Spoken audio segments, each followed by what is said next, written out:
ठीक।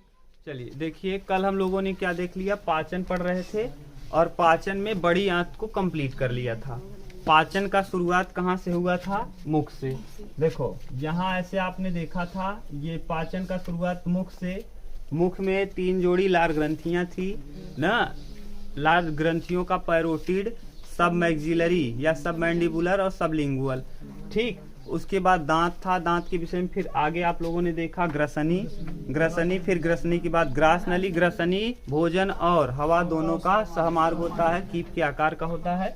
इसके बाद ग्रास नली देखा आपने, ग्रास नली में क्रमानुकुचन होता है, कोई पाचन नहीं होता। नीचे इसके आगे आपने देखा क्या? आमाशय। ये है क्या? आमाशय ना, आमाशय। ये इस तरीके से आमाशय है।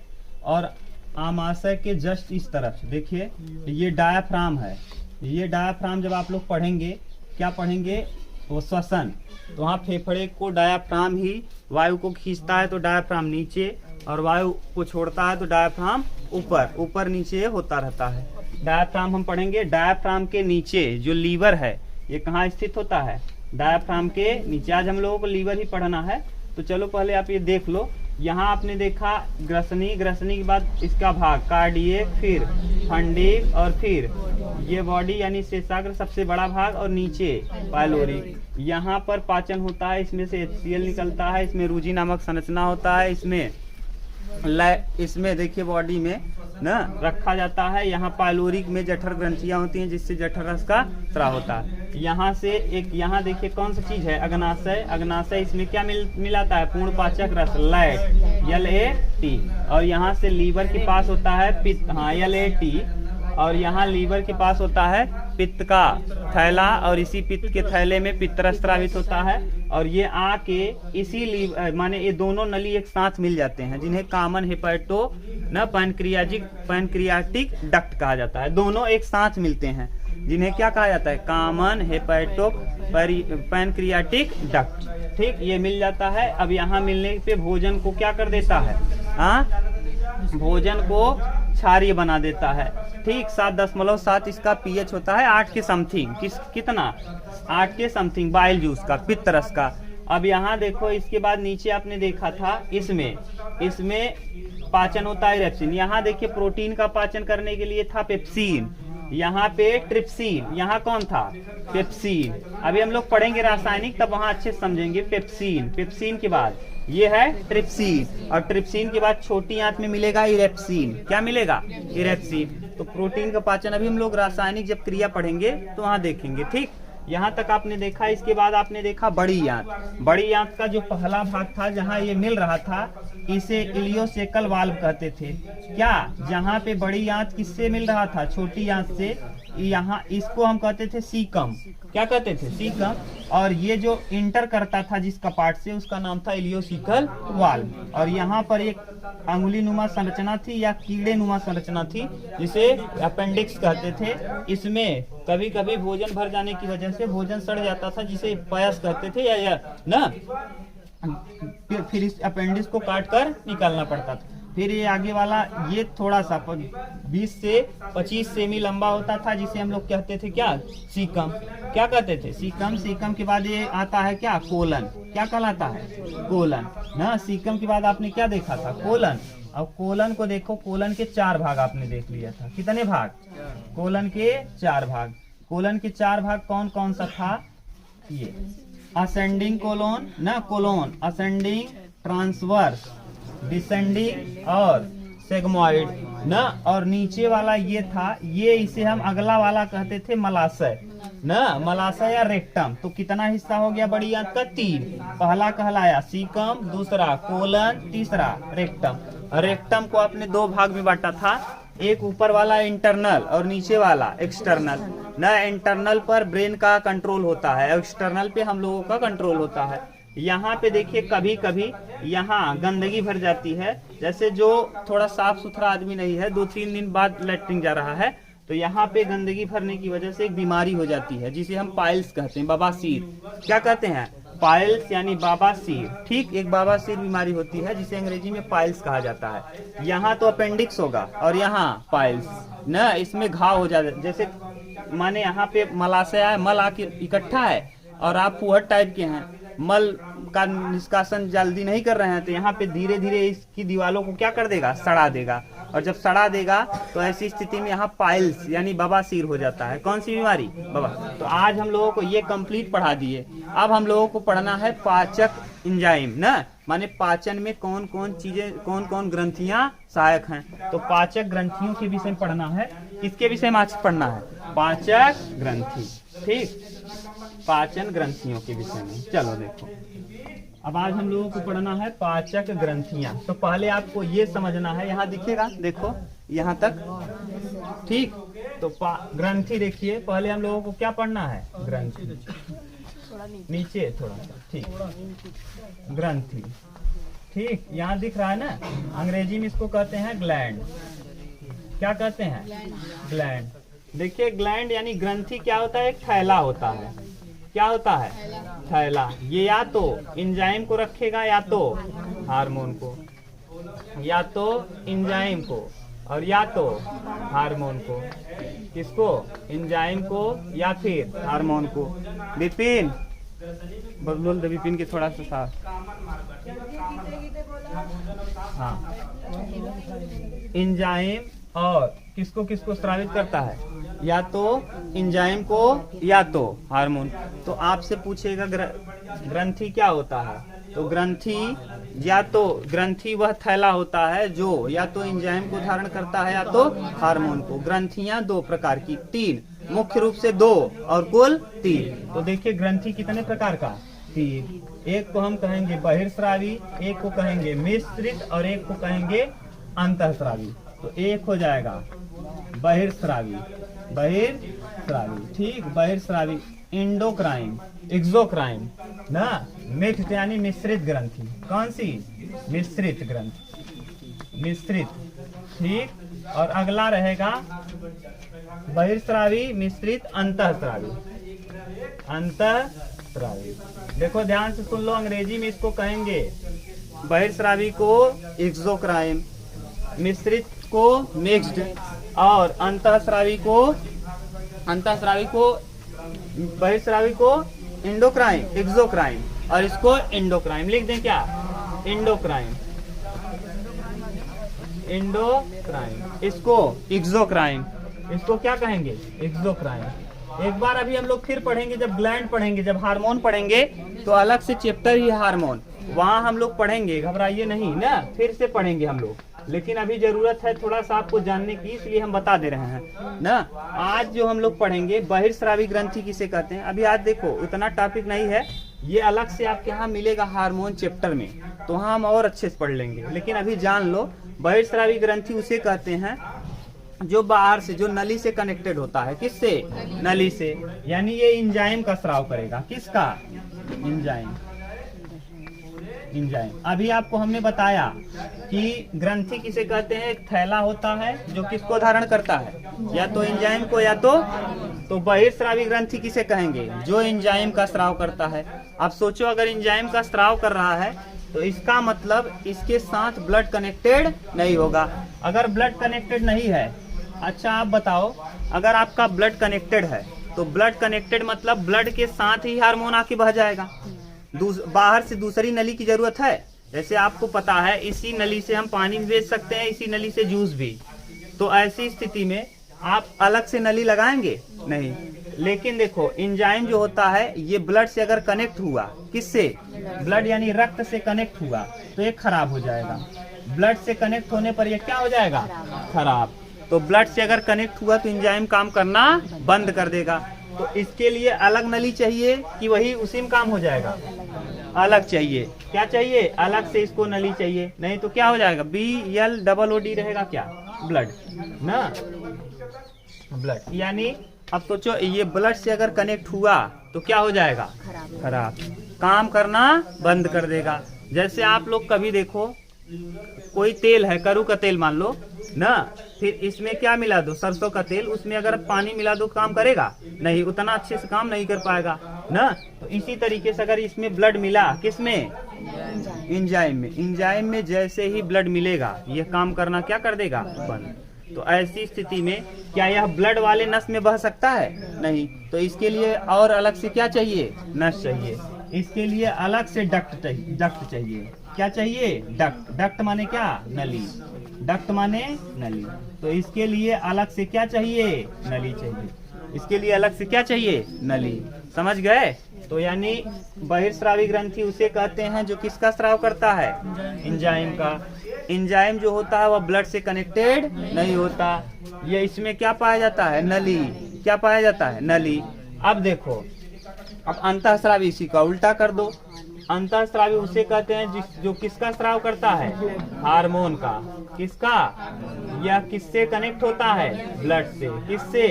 ब्लड से। यह ब्लड से कनेक्टेड होता है। लिख दी क्या? ब्लड कनेक्टेड ना। ब्लड से क्या होता है? कनेक्टेड होता है ना। दूसरी बात, इसमें नली डक्ट नहीं पाई जाएगी, यानी नली नहीं। अब बताओ, एक ही नली काम कर रहा है तो दूसरी नली की जरूरत ही क्या है? ब्लड में ही जा रहा है हार्मोन, तो दूसरे माने नली की जरूरत नहीं है। एक ही से काम हो रहा है तो दूसरे की क्या जरूरत है? ठीक। तो हार्मोन में अगर हार्मोन में क्या मिल जाएगा? ब्लड मिलेगा तो कोई प्रभाव नहीं। हार्मोन ब्लड के साथ ही बहता है। हार्मोन किसके साथ? ब्लड के साथ। और ये क्या करता है? हार्मोन आपको या तो गुस्सा दिलाएगा या तो आपको नॉर्मल रखेगा। आगे हम लोग जब हार्मोन चैप्टर पढ़ेंगे तो वहां देखेंगे। अभी आपका टॉपिक नहीं है, इसलिए थोड़ा थोड़ा आपको बता दे रहे हैं। यहाँ मिश्रित ग्रंथि किसे कहते हैं? ऐसी ग्रंथि जो बहिर्स्रावी तथा अंतःस्रावी, यानी ये भी हो और ये भी हो, तो उसी को हम क्या कहते हैं? मिश्रित ग्रंथि। मिश्रित ग्रंथि में होता है अग्नाशय। अग्नाशय, देखिए अग्नाशय यानी पैनक्रियाज। पैनक्रियाज।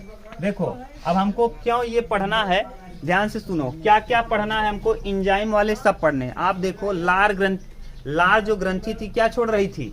एंजाइम की। Hormone enzyme. इसका अब ब्लड से जब आप थूक निकालते थे तो खून निकलता है क्या?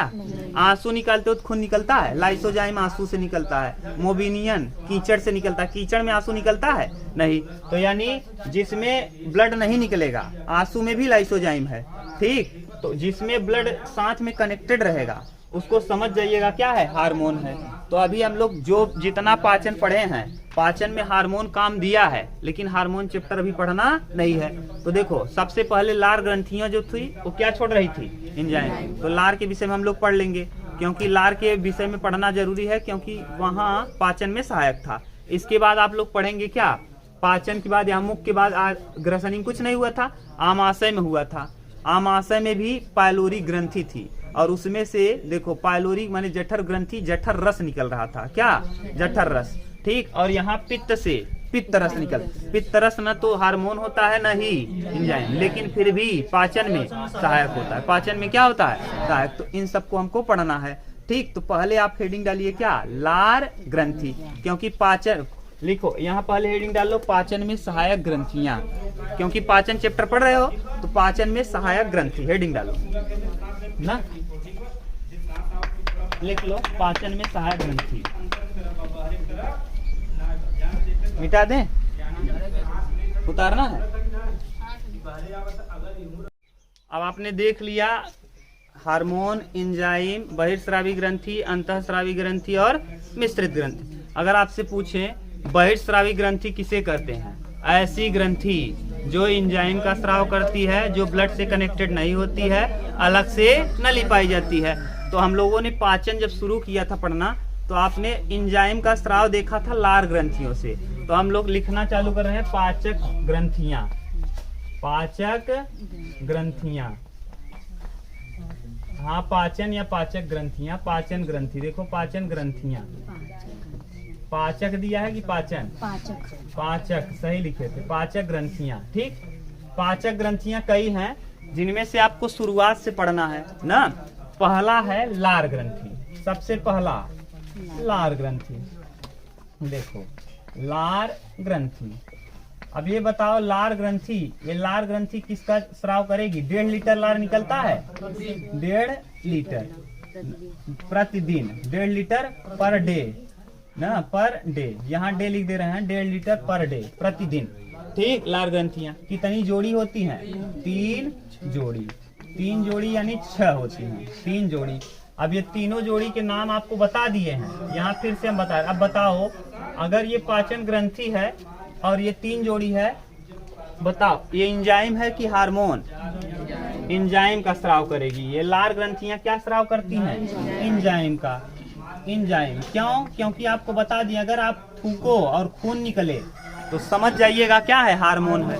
तो थूकने पर खून निकलता है, इसका मतलब ये ब्लड से कनेक्टेड नहीं। अगर ब्लड से कनेक्टेड नहीं है, बताओ ब्लड से अगर कनेक्ट नहीं है तो किसमें बहेगा? ये नली में। किसमें बहेगा? और जो नली में बहता है उसे हम क्या कहते हैं? एंजाइम। यानी ब्लड से कनेक्टेड नहीं रहेगा और किसमें बहेगा? नली में। हार्मोन ब्लड वाले नली में बहेगा ना, ये अलग से नली रहेगा, एक्स्ट्रा नली रहेगा, समझ गए? तो ब्लड वाला नली में तो हार्मोन बह रहा है, लेकिन एंजाइम का खराबी है कि अगर ये ब्लड से मिला तो खराब हो जाएगा। इसीलिए इसके लिए भगवान ने क्या किया? अलग से नली दिया है। क्या दिया है? अलग। अब ये लार ग्रंथियां जो हैं, ये बहिर्स्रावी होंगी कि अंतःस्रावी? बहिर्स्रावी, क्योंकि किसका स्राव कर रही हैं? तो ये बहिर्स्रावी होंगी। तो यहाँ लिख सकते हैं आप, ये ग्रंथियां कैसी होती हैं? बहिर्स्रावी। तीनों के नाम देखो, पैरोटिड, या दूसरे का नाम सब मैक्सिलरी, सब मैक्सिलरी या सब मैंडिबुलर। क्या? सब मैंडिबुलर, मैंडिबुलर। और तीसरा सब लिंगुअल, सब लिंगुअल ना, सब लिंगुअल। ये सब के सब किसको स्रावित करेंगे? एंजाइम को। किसको? ये देखिए, अगर ये एंजाइम को स्रावित कर रहे हैं तो आप बताओ ये किसमें बहेंगी? नलिका में बहेंगी। किसमें? नलिका। तो ये जो पैरोटिड है ना, स्टेंशन, स्टेंशन नलिका में, स्टेंशन नलिका। आप समझ में आया? नलिका, स्टेंशन नलिका। तो ये किसमें बहेगी? स्टेंशन नलिका में। क्यों? क्योंकि नली में इसलिए बह रहा है क्योंकि क्या है? एंजाइम। तो भगवान ने इसको अलग से नली बनाया है, ब्लड में जाएगा तो खराब हो जाएगा। इससे क्या निकलता है? 2 एंजाइम निकलते हैं, एक टाइलिन और एक लाइसोजाइम। Lysozyme, lysozyme. और एक क्या? टाइलिन। एक निकलेगा टाइलिन।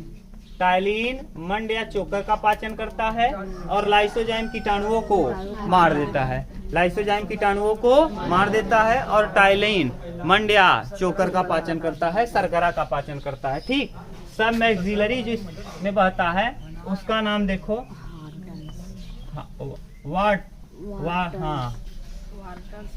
वाटंसन, वाटंसन नलिका। देख लेना, थोड़ा सा अजीब नाम है। नलिका क्या, कैसे लिखें? वारंटसन, वारंटसन की नलिका। वह वारंटसन की नलिका में कौन बहती है? हाँ, वारंटसन, वारंट। हाँ लिखना, वारंटसन। बोल तो सही रहे ना, बस। वारंटसन की नलिका। अभी लिखने पे ध्यान देंगे, समझाने वाला गड़बड़ हो जाएगा। वारंटसन की नलिका। तो ये जो सब मैंडिबुलर या सब लिंगुअल है, किसमें बहता है? वारंटसन की नलिका में। सब मैक्सिलरी या सब मैंडिबुलर वारंटसन की नलिका में। और एक और है ये, इसके बाद सब लिंगुअल, ये वाला भी नली में बहेगा ना। बार्थोलिन, बार्थोलिन नलिका, बार्थोलिन नलिका, नलिका। तो अब समझ में आया? यानी ये, अब ये तीनों के विषय में आप पढ़ चुके हैं। यहाँ हमको केवल बताना था कि यहाँ कौन कौन कैसे काम करेगा। जब आप लार ग्रंथि पढ़ रहे थे तो वहाँ आपने इसके विषय में देख लिया था। इसके म्यूलिन आया था जो भोजन को चिपचिपा बना देता था ना। उसके बाद जीभ उसमें क्या करती थी? लार मिला करके उसको माने हाँ फेंट करके बोलस बना देता था। क्या? बोलस। ठीक। ये था पहली पाचक ग्रंथि नंबर 1। अब देखो यहाँ ध्यान से, मुंह के बाद, मुंह में पाचन के बाद अब यहाँ भोजन कहाँ प्रवेश करेगा? बोलस के रूप में। यहाँ ग्रास नली, ग्रसनी, ग्रसनी हवा और दोनों का सहमार्ग है। फिर इपिग्लोटिक्स हवा वाले को तोप लेगा और कहाँ जाएगा ये भोजन? ग्रास नली में। और ग्रास नली में कोई पाचन नहीं होता, तो इसका मतलब न तो वहाँ एंजाइम निकलेगा न ही हार्मोन, वहाँ क्रमानुकुचन होगा। अब आगे जाएगा कहाँ? आमाशय में। तो इसको उतारो, तब हम लोग पढ़ना चालू करते हैं। किसके विषय में? आमाशय के विषय में। चलो, पहला आपने देख लिया लार ग्रंथियों के विषय में। लार के बाद अब हम लोग पहुंच गए हैं आमाशय में। कहाँ? आमाशय, क्योंकि ग्रसनी में कुछ नहीं होगा। अब उसके बाद कहाँ होगा? आमाशय। तो आमाशय को देखो, अब आमाशय में बहुत कुछ पढ़ना है। आमाशय, लड़के बात मत करो जी बेवकूफ, आते समय बात करना चालू। आमाशय, आमाशय के कितने भाग थे? 3 4 भाग। कितने भाग? 4। एक को आप कहते थे कार्डियक, और दूसरे को फंडी, तीसरे को बॉडी ना शेषाग्र, ठीक। हाँ, और अगला था पायलोरी। पायलोरी अंग्रेजी में लिख दे रहे हैं, पी लिख दे रहे हैं, समझ जाना। पढ़ा तो दिए ही है, यहाँ केवल बताना है। कार्डियक में HCl था। क्या? HCl। ये HCl अम्लीय होता था। कैसा? अम्लीय, ठीक। ये अम्लीय होता था। इससे, हाँ, इससे क्या कर बचाने का काम कौन करता था? यह बचे हुए कीटाणुओं को, लाइसोजाइम के द्वारा बचे हुए कीटाणुओं को मार देता था ना, और भोजन को पचाने में काम सहायक होता था। और इससे बचाने के लिए पेट में, आमाशय में म्यूकस नामक म्यूकोसा लगा था, ठीक। और इसमें फंडिक में रूजी नामक संरचना थी। क्या थी? रूजी, ठीक। इसके बाद बॉडी में भोजन को फैला के 4 घंटे तक रखा जाता है पूरा ना। इसके बाद पायलोरिक में जठर ग्रंथि होती है। क्या? जठर ग्रंथि। कौन सी ग्रंथि? जठर ग्रंथि, जिससे क्या निकलता है? जठर रस। कौन सा रस? जठर रस। जठर रस में पेप्सिन और रेनिन, पेप्सिन ना, और क्या? रेनिन। याद है? पेप्सिन, रेनिन किसका पाचन? दूध का, और पेप्सिन प्रोटीन का। Pepsin protein. तो ये भी पढ़ा दिए हैं आमाशय। लेकिन आज हम लोगों को आमाशय के अतिरिक्त ग्रंथि पढ़ना है, क्योंकि ग्रंथि पढ़ना, आमाशय में 2 ग्रंथियां सहायक थी। देखो, जब आमाशय का फिगर बनाए थे, ये इस तरीके का फिगर बना था, याद है? ये ना, थोड़ा सा शिफ्ट करके ऐसे देखो, ये है, ये सिर्फ ऐसे बना था फिगर। यहाँ से देखो एक आया था, ये लीवर, ऐसे करके, ये ना, ये लीवर था। लीवर को थोड़ा ऐसे बना लो दूसरे तरीके से, ये, हाँ चलो बना दे, बस ये लीवर मान लो, ये लीवर है। लीवर यहाँ से मिला रहा था उस तरफ जाके बाइल जूस यहाँ, और यहाँ क्या था? अग्नाशय। ये भी इसमें आके मिल रहा था, ठीक। ये दोनों यहाँ मिल करके अम्लीय भोजन को क्या बनाने का काम कर? क्षारी। तो पहले आज हम लोगों को पढ़ने लेना है किसके विषय में? लीवर के विषय में। फिर कल पढ़ लेंगे अग्नाशय के विषय। अग्नाशय मिश्र ग्रंथि है, मिश्रित ग्रंथि। क्यों? क्योंकि यह हार्मोन के साथ साथ एंजाइम को भी स्रावित करेगी। एंजाइम 3 लैट, लाइपेज, एमाइलेज, ट्रिप्सिन, और hormone 3 alpha cell, beta cell और गामा सेल। गामा सेल से निकलेगा सोमैटोस्टेटिन। आप कितना भी भोजन करेंगे, चाहे जितना खाइए, अगर गामा सेल का सोमैटोस्टेटिन ठीक नहीं है तो आप भोजन को ठीक से अवशोषित नहीं करेगा। आपको कई बार बता दिए, आप मूछ के खाएंगे बकरी की तरह और मोटाएंगे लकड़ी की तरह, ये बता दिया है ना। तो कौन? Gamma cell. इसके बाद अल्फा सेल है और बीटा सेल। एक ग्लूकेगान बनाएगा ग्लूकोज का, और एक बनाएगा इंसुलिन, जिससे मधुमेह रुकेगा। आगे हम पढ़ेंगे तो क्या क्या होगा वहां देखेंगे। पहले आज टारगेट किसका है? यकृत का। तो चलिए यकृत के विषय में समझते हैं। यहाँ तक समझ गए ना? हम मिटा दे रहे हैं ये। अब आमाशय में आकर के मिलने का काम करेगा यहाँ से पित्त रस। कौन सा रस? पित्त रस। चलिए हम लोग देखना चालू करते हैं।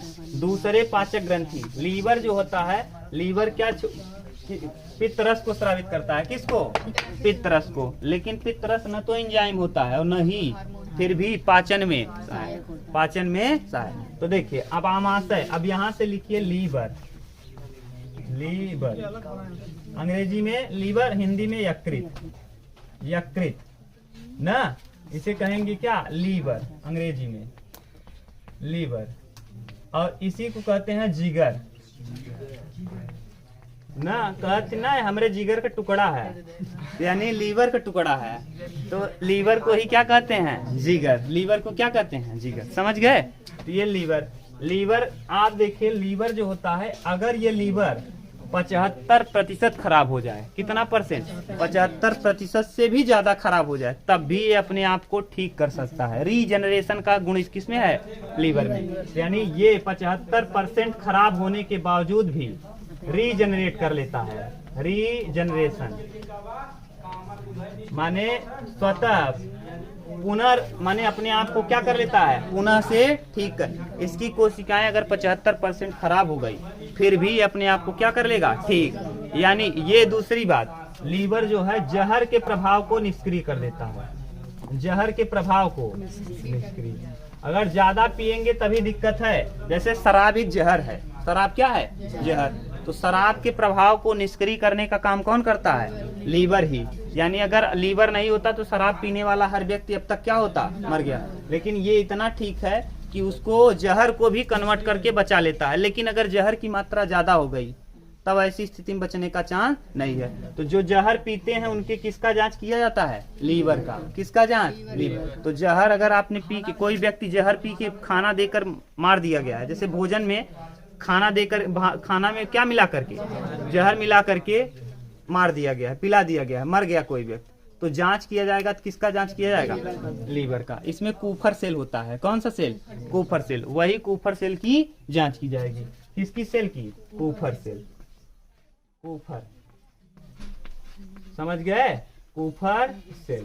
तो यानी कूफर सेल का जांच किया जाएगा, जहर के प्रभाव को निष्क्रिय कर देगा। ज्यादातर जहर वहर पीने का काम कौन करता है, महिलाएं ना। हाँ देख लो, ज्यादातर आपके गांव आप तुरंत नखड़ा बना लेंगी ना। हाँ जहर पी के, माने जहर के प्रभाव को निष्क्रिय करने का काम लीवर। लीवर का अध्ययन कहलाता है हेपेटोलॉजी।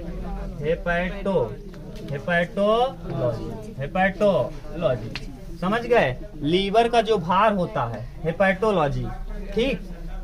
लीवर का भार जो होता है अलग अलग होता है। भार सामान्य पुरुष की बात कर रहे हैं हम, सामान्य पुरुष और महिला में, यानी मेल में कितना होगा, ये 1.4 से 1.8 kg, 1.8 से 1.8 kg।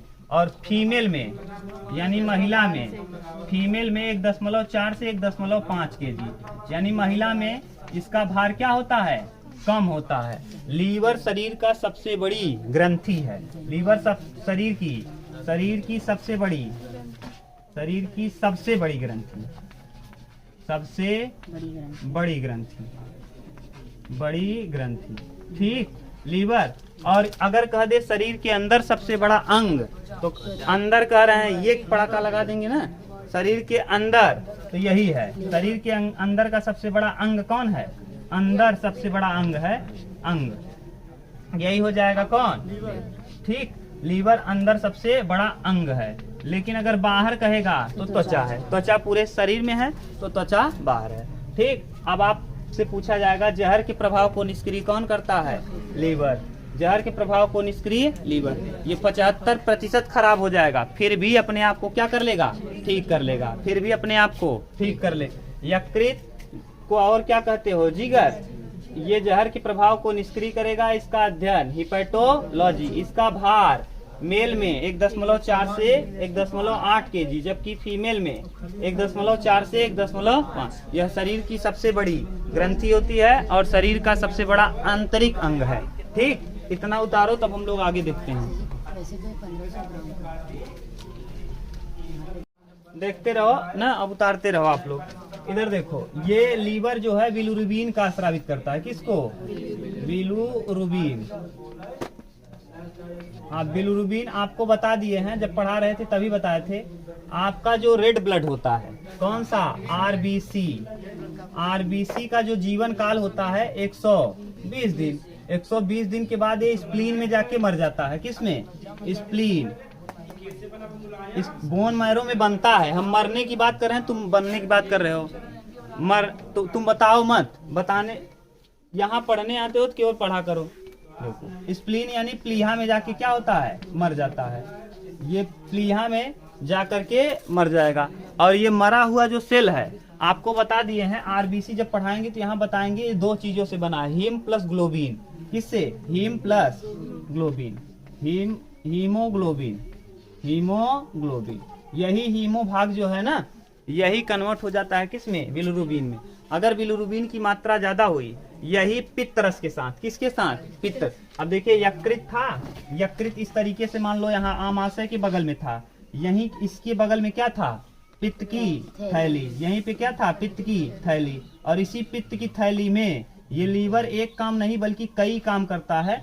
इस पित्त की थैली में ये पित्त रस को स्रावित कर दिया। किसको रखा है? पित्त। और इसी पित्त रस में मिल जाता है कौन? बिलिरुबिन। और ये बिलिरुबिन जो है साथ में पित्त रस के साथ जाकर के आमाशय से मिल जाता है। आमाशय में कहाँ मिलता है?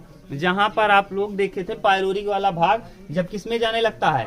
अगर छोटी आंत में। छोटी आंत आम्ल को ग्रहण नहीं कर सकता, तो वहां जाके ये पित्त, इसी पित्त की थैली में एक चीज और बताए थे, इस पथरी को क्या कर डालो उसको फ्लाइट मोड में, ध्यान से सुनो, फिर शांति सुनो। यहाँ देखो ये लीवर है, लीवर के पास यहाँ पित्त की थैली थी, इसमें पित्त रस इकट्ठा होता था, इसमें कभी कभी पथरी हो जाता है, ये पथरी को काट कर इसको निकाल दिया जाता है, पूरा पित्त की थैली को ही। तो ऐसी स्थिति में भोजन ठीक से पाचन नहीं होता, टाइम टाइम पे भोजन लेने से सही रहेगा। अगला एक जगह और है, कहाँ? एक जगह और बनता है पथरी, किडनी में। किडनी वाली पथरी जो होती है कैल्शियम ऑक्जिलेट की होती है, उससे, हाँ, कैल्शियम ऑक्जिलेट की, उसे ठीक किया जा सकता है ना, दवा से भी ठीक कर सकते हैं। आजकल तो ऑपरेशन नहीं, दवा बहुत अच्छा आ गया। अगर मान लो छोटा सा है, कम एमएम का है, तो ऐसी स्थिति में आप लगातार सुबह बासी मुंह क्या पीजिए? नींबू पानी। खुद हमको हुआ था, नींबू पानी पी करके क्या कर दिए? गला दिए। आप अगर छोटा रहेगा कम एमएम का, तो बासी मुंह उठिए, एकदम नींबू घोर लीजिए, थोड़ा सा पानी में पूरा मिला लीजिए, एकदम गाढ़ा रहे ना, खूब अम्ल रहे उसमें, और जाके पी लीजिए। लगातार 1 महीने पियेंगे, थोड़ा शरीर तो डाउन हो जाएगा, क्योंकि नींबू पानी पीने से ना शरीर पतला होता है, तो पतला तो हो जाएगा शरीर, लेकिन जो कैल्शियम ऑक्जिलेट जो पथरी है गल जाएगी। छोटी पथरी रहेगी तब, और नहीं तो एक से दवा आ रहा है, आप दवा से भी ठीक कर लेंगे, गल जाएगा। लेकिन ये वाला गलता नहीं, क्योंकि यह खाने और पानी के रास्ते में होता ही नहीं। खाने और पानी के रास्ते में होता है किडनी वाली पथरी। कौन सी पथरी? किडनी वाली। ठीक, तो किसका बना होता है? कैल्शियम ऑक्जिलेट का। कैल्शियम, ये बिलिरुबिन क्या करता है? येलोविश कलर प्रदान करता है भोजन को क्या करता है? येलोविश कलर, यानी येलो रंग का, और यही कलर प्रदान करता है। अगर बिलिरुबिन की मात्रा ज्यादा हो गई तो आपको क्या हो जाएगा? पीलिया। क्या हो जाएगा? और पीलिया को 3 भाग में बांटेंगे, hepatitis A, hepatitis B, hepatitis C. पीलिया को अंग्रेजी में कहेंगे ज्वाइंटिस। क्या कहेंगे? ज्वाइंटिस। अगर इसकी मात्रा ज्यादा हो गई ना, तो ऐसी स्थिति में आपको पीलिया नामक बीमारी हो जाएगी। पीलिया अगर पहला स्टेज में है तो हेपेटाइटिस ए, दूसरे स्टेज में हेपेटाइटिस बी, और तीसरे स्टेज में हेपेटाइटिस सी, तब आपको बचने का चांस नहीं है। समझ गए? और बिलिरुबिन की वजह से ही जो लैट्रिन का रंग होता है कैसा होता है? पीला। ठीक, ये आपको पढ़ा दिए। इतना था किसके विषय में? लीवर के विषय में। अब हम लोग इसको उतारो, तब हम लोग देखना चालू करते हैं लीवर के कार्य। लीवर का कौन कौन सा कार्य है? ये जो पित्त है, ये पित्त कहाँ मिलेगा? आमाशय के पायलोरिक वाले भाग से जब भोजन किसमें जाने लगेगा?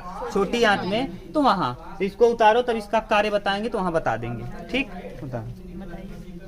अरे मिटाना भी पड़ेगा ना, बताना नहीं है, मिटाना। देखो आप लोगों को अब क्या देखना है, ये एक चीज और, लीवर किसको संचय करके रखता है? विटामिन ए और विटामिन डी। ये भी याद करके रखना। पूछा था मछली के यकृत में कौन सा विटामिन पाए? विटामिन ए और विटामिन डी। ये, हाँ, विटामिन ए और विटामिन डी। लीवर किस विटामिन को संचित करके रखता है?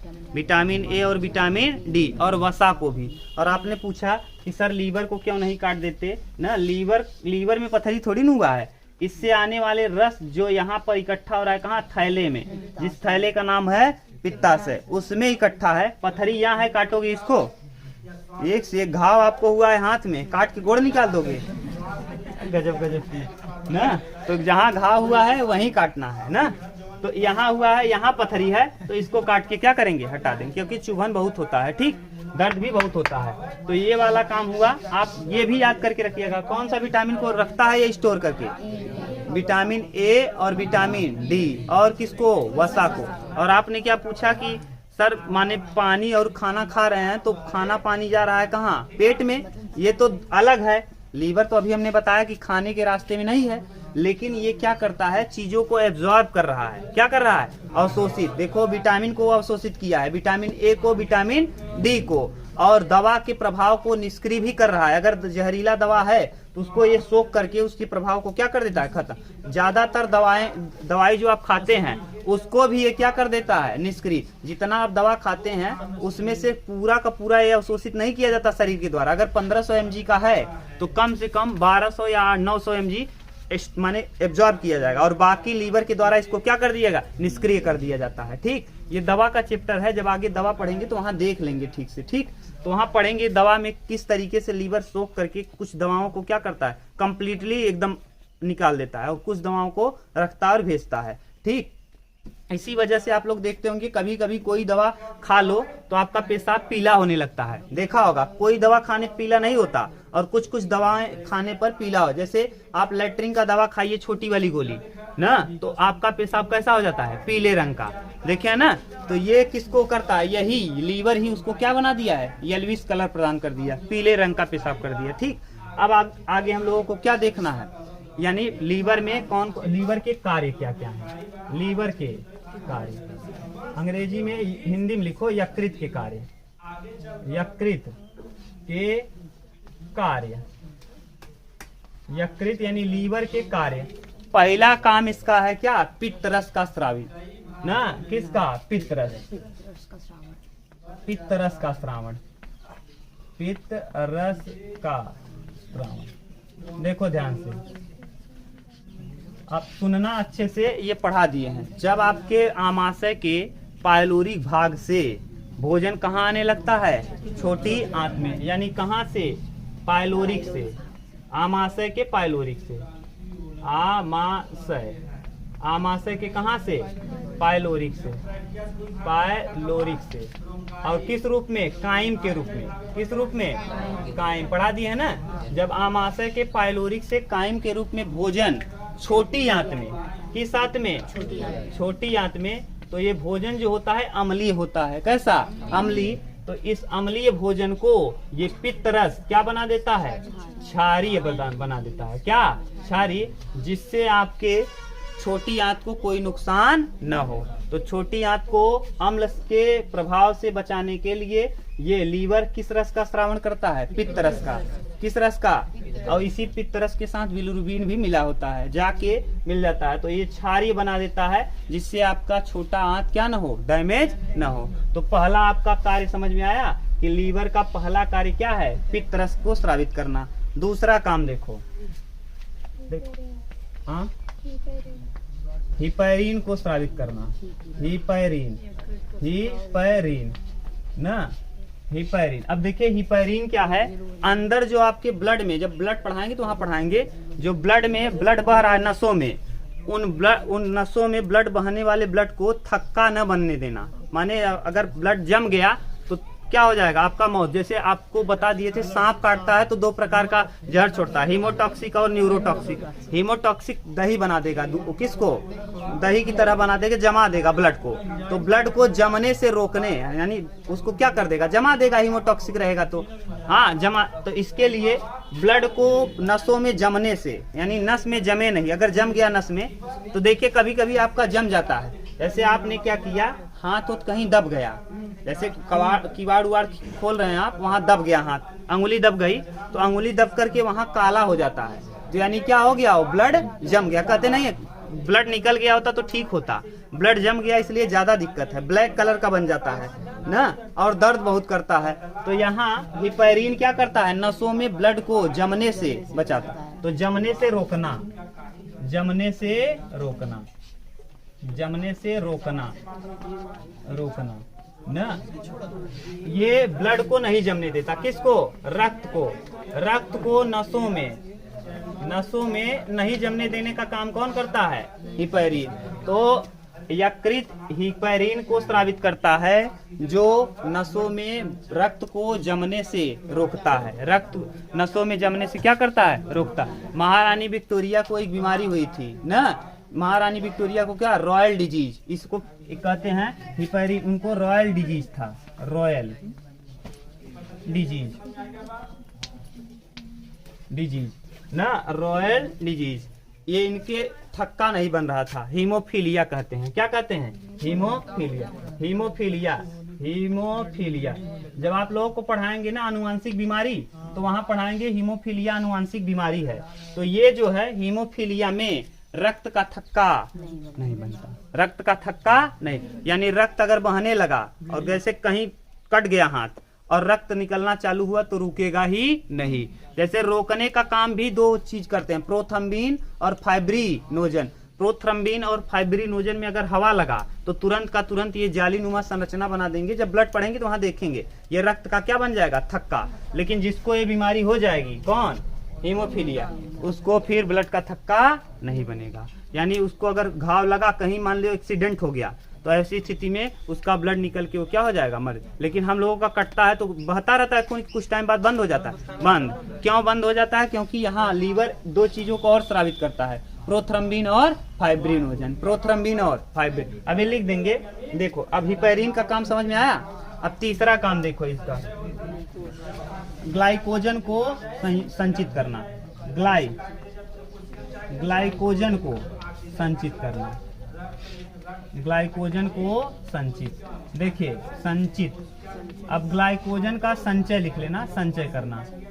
देखो ध्यान से, जब आपके ब्लड द्वारा सोखा गया ग्लूकोज है, क्या ग्लूकोज को एब्जॉर्ब किया गया है, अगर ग्लूकोज की मात्रा ज्यादा है तो ये क्या करेगा, उस ग्लूकोज को ग्लाइकोजन में बदल देगा। किस में, ग्लाइकोजन में, और उसको इकट्ठा करके रख लेगा।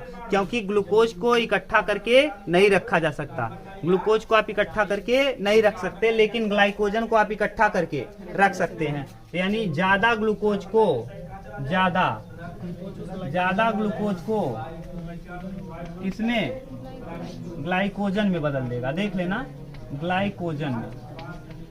ये लीवर का तीसरा काम है, ज्यादा ग्लूकोज को ये क्या करेगा, ग्लाइकोजन में। क्योंकि ग्लूकोज को इकट्ठा करके रख पाना संभव नहीं है, इसीलिए किसमें कन्वर्ट कर देता है, ग्लाइकोजन में, और इसको संचित करके रख लेता है वसा की कोशिकाओं में, वसीय कोशिकाओं में। कहाँ रखता है, वसीय कोशिकाओं में। ठीक, ये इसको रख लेता है कहाँ, वसीय कोशिकाओं में। पढ़ना आप लोग तो पढ़ते नहीं, आ गए मुंह उठा के बस बैठ गए, वहां लिखा है सब, देखो वसीय कोशिकाओं में इसको रख लेता है। ठीक, इतना उतारो तब चौथा काम देखते, नीचे नहीं आएगा, आ जाएगा। बोलो चौथा, वसा का संश्लेषण, वसा का संश्लेषण, संश्लेषण। देखो वसा का संश्लेषण अभी आपको बता ही दिए कि माने जो वसा है उसको वसी कोशिकाओं में संचित करके रख लिया जाता है। इसीलिए याद करो, सबसे पहले आपका तोन बढ़ता है, यहीं पे है लीवर, और यहीं सबसे पहले आप अगर मोटा होना चालू करेंगे, सबसे पहले कौन निकलना चालू होगा, तो ये किसको संग्रहित कर रहा है, वसा। कहती नहीं करे फैट ज्यादा बा, जो मोटा आदमी रहेगा उसके पास क्या ज्यादा रहेगा, फैट। कह रहे फैट ज्यादा बा, जैसे देखा इधर ना, हाँ फैट ज्यादा। तो ये क्या करता है, वसाओं को संचित कर लेता है, और आदमी क्या हो जाता है, मोट। और सबसे पहले क्या बढ़ेगा उसका, पेट। क्या निकलना चालू, पेट यानी तोन निकलना चालू। क्यों, क्योंकि लीवर इसी पेट के जस्ट बगल में है ना। एक इसको संचित किया वसा को, और वसा को संचित करके आपके पेट को बढ़ा दिया। पेट को क्या किया, सबसे पहले पेट ही बढ़ता है। समझ गए, इतना उतारो तब आगे और देख ले रहे हैं इसका फंक्शन। अगला काम यहाँ मिटा दे रहे नीचे तक ना। देखो अगला काम है पित्तरस का श्रावण। किसका, पित्तरस का। यानी ये जो पित्तरस आपका निकल रहा है किससे, लीवर से। लीवर ने छोड़ा कहाँ, पित्त की थैली में, और पित्त की थैली से कहाँ आ गया, पित्त की थैली से आपके छोटी आंत में प्रवेश किया। यानी पित्तरस, देखो ध्यान से, किसका, पित्तरस का श्रावण, पित्तरस का श्रावण। अब ध्यान से सुनना इसके विषय में भी। पित्तरस के श्रावण से दो चीजें होती हैं, एक वसा का इमल्सिफिकेशन। किसका, वसा का, वसा का इमल्सिफिकेशन, इमल्सिफिकेशन। देख लेना, इमल्सिफिकेशन। अब इमल्सिफिकेशन किसे कहते हैं, ध्यान से सुनो।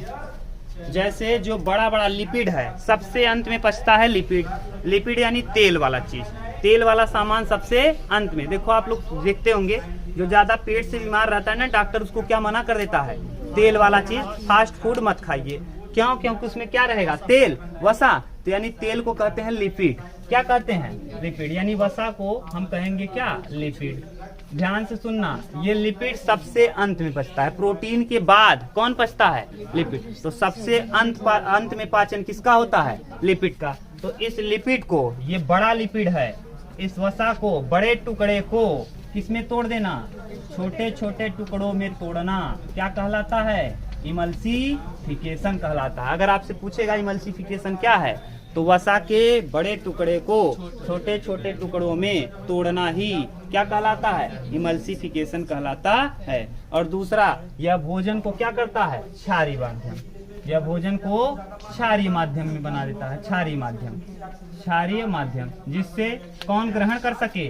छोटी आंत, जिससे छोटी आंत क्या कर सके? इसको ग्रहण। और तीसरा काम, यह भोजन को सड़ने से बचाता है। भोजन को सड़ने से भी बचाने का काम कौन करता है? पित्तरस। सड़ने से बचाता है। भोजन को सड़ने से कौन बचाता है? पित्तरस। ठीक। एक चीज और आ जाएगा, रक्त का थक्का। किसका? रक्त का थक्का। अब आप हेडिंग डाल लीजिए। चौथा है क्या? कौन सा पॉइंट है? पांचवा। एक और देख लो, छठवां कार्य इसका। पित्तरस का उत्सर्जन होना चाहिए। हाँ, पित्तरस का उत्सर्जन, वही उत्सर्जन लिख लो, उत्सर्जन या स्राव, उत्सर्जन। अगला एक और है क्या? रक्त का थक्का। रक्त का थक्का, वो सिंपल है, रक्त का थक्का। अब देखो, रक्त का थक्का, अगर आपको कहीं कट गया या फिर बहुत चोट लग गई और ब्लड तेजी से निकल रहा है, तो उस ब्लड को रोकने का काम भी कौन करता है? लीवर के द्वारा। लीवर उस ब्लड को रोकने का भी काम करता है। दो प्रकार के प्रोटीन को छोड़ता है, प्रोथ्रम्बिन और फाइब्रिनोजन। कौन कौन?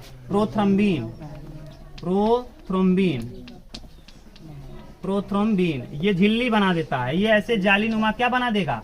संरचना। प्रोथ्रम्बिन। और दूसरा फाइब्रिनोजन। फाइब्रिनोजन समझ गए? ये फाइब्रिनोजन क्या करेगा? जब झिल्ली बन गया तो इसमें और पतला बन जाएगा और यहाँ से रक्त को बहने नहीं दी। जैसे नाली में, सोचो नाली में पानी बह रहा है और वहां पे आप कुछ कचड़ा गिरा दो, लकड़ी डाल दो, तो अब पानी बहना कम हो जाएगा कि ज्यादा? कम। और उसके ऊपर फाइब्रिनोजन और आ गया तो और कम हो जाएगा। यानी थक्का, ब्लड अगर ज्यादा कट गया है निकलेगा, लेकिन धीरे धीरे निकलेगा। थोड़ा बहुत कटा है तो कुछ टाइम बाद क्या? जाली बना, एकदम से। अब पतला पाइप है, पतला पानी बह रहा, उसमें डाल दिया आपने, क्या कुछ लगा दिया, तुरंत बंद हो जाएगा। ज्यादा मोटा रहेगा, थोड़ा ज्यादा कट जाएगा तो बहता रहेगा, लेकिन उतना नहीं बहेगा। तो ये रक्त का थक्का भी कौन बनाता है? यही। और दूसरा बात, सातवां इसका कार्य लिख लो, ये अधिक हानिकारक चीज को कम हानिकारक, यानी जो अमोनिया है, पेशाब में अमोनिया अगर आप 3-4 घंटे तक रोक लेंगे ना, तो देखिए दर्द होने लगता है। अगर पेशाब आप 3-4 घंटे रोक लिए तो दर्द हो रहा है। क्यों दर्द होता है? क्योंकि वो अमोनिया है। क्या है? अमोनिया। अमोनिया को ये किस में बदल देता है? यूरिया में। अमोनिया को यूरिया में, यानी क्या करता है? यूरिया का संश्लेषण करता है। यही दिया होगा। यानी अधिक हानिकारक पदार्थ कौन है? ये अधिक हानिकारक है। अधिक हानिकारक पदार्थ को किसमें? कम हानिकारक पदार्थ में बदलना। अमोनिया को क्या कर, अमोनिया जो बना है उसको किस में बदल देता है? यूरिया। और यूरिया में बदल करके किडनी में स्टोर रखता है ना, यो किस में? किडनी में। और किडनी से में अगर ज्यादा पेशाब हो जाता है तो आपको क्या होने लगता है? दर्द होने लगता है। क्यों? क्योंकि अब जो यूरिया है फिर से किस में बनने लगा? अमोनिया में। अगर पहले इकट्ठा हुआ, देखो ध्यान से सुनो, पहले आपके लीवर ने उसको कन्वर्ट कर दिया अमोनिया को किस में? यूरिया में। लेकिन आप एकदम दलिद्र टाइप के हैं, उसको रोक लिए हैं, रोक के बैठे हैं, अब ठंडी लग रही है, बाहर नहीं निकलेंगे, जो होगा देखा जाएगा। तो आप आराम से गद्दे, माने जिसमें रजाई गद्दा में उल रहा है, तो यहाँ दिक्कत हो जाएगा। ये फिर किस में बदल गया? अमोनिया। और ये अमोनिया क्या है? जहरीला है, तो आपको दर्द होने लगेगा। क्या होने लगेगा? दर्द। आप देखो दीवार पे कभी कोई पेशाब कर दे तो कुछ टाइम बाद वो बदबू देने लगता है। क्यों? क्योंकि यूरिया उतना बदबू नहीं देता। आप लाते हैं यूरिया 46% रहता है, लेकिन नाइट्रोजन, तो वो इतना बदबू नहीं देता। लेकिन जब अमोनिया कुछ टाइम बाद वो किसमें कन्वर्ट हो जाता है? यूरिया में। तब आप उस दीवार के पास जाओ तो देखो अमोनिया की गंध आती है ना, जहाँ पेशाब किया जाता है वहाँ किसकी गंध आती है? अमोनिया की। क्यों? क्योंकि यूरिया किसमें फिर बदल गया? अमोनिया। ये इतना था लीवर। अब कल हम लोग पढ़ेंगे अगला टॉपिक अग्नाशय। ठीक, पैनक्रियाज उतार।